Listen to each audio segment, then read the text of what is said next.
আসসালামু আলাইকুম। আমরা বাজারে যে রাসায়নিক সার ক্রয় করি, অনেক টাইপের সার ক্রয় করি। Urea, TSP, MOP, gypsum, zinc, boron, magnesium, TAP, এই যে সারগুলো ক্রয় করি তার মধ্যে 4টা সার, ইউরিয়া, টিএসপি, টিএপি, এমওপি, এই 4টা সার সরকার নির্ধারিত মূল্যে বিক্রি হয় এবং সরাসরি সরকার বিদেশ থেকে আমদানি করে। সরকার যে বিদেশ থেকে সার আমদানি করে কৃষক পর্যায়ে দিতে অনেক টাকা ভর্তুকি দেন। কৃষক যে বাজারে যে মূল্যে পান, আসলে প্রকৃত মূল্য কিন্তু সেটা না। এই সারটার প্রকৃত আমদানি মূল্য এবং কৃষক পর্যায়ের যে মূল্য এবং এর যে পার্থক্য, কত টাকা সরকার ভর্তুকি দেয়, এই বিষয়টা জানবো। আমরা প্রথমে দেখি ইউরিয়া সার। সরকার যে বিদেশ থেকে ইউরিয়া সার আমদানি করে সেই আমদানি মূল্য 70 থেকে 75 টাকা, কৃষক পর্যায়ে সেটা বিক্রি হয় 27 টাকা।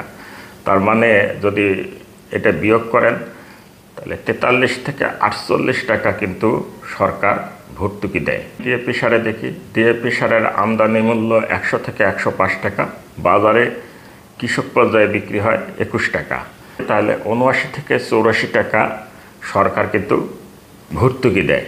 টিএসপি সার আমদানি করা হয়, সেই আমদানির মূল্য 80 থেকে 85 টাকা এবং টিএসপির বাজার মূল্য 27 টাকা। এখানে সরকার ভর্তুকি দেয় 53 থেকে 58 টাকা। এমওপি সারের আমদানি মূল্য 40 থেকে 45 টাকা এবং কৃষক পর্যায়ে 20 টাকা। তার মানে এখানে সরকার ভর্তুকি দেয় 20 থেকে 25 টাকা।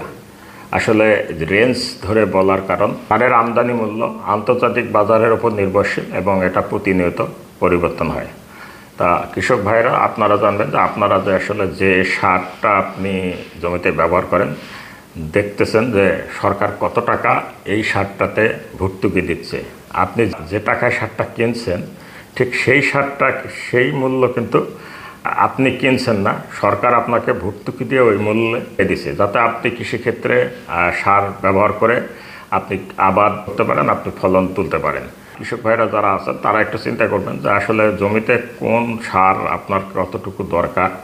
মাটি পরীক্ষা, খামারি আঁশ ব্যবহার এবং বিশেষ করে জৈব সারের ব্যবহার আপনাকে বৃদ্ধি করলে এই সারের ব্যবহারটা কিন্তু আপনি কমাতে পারেন।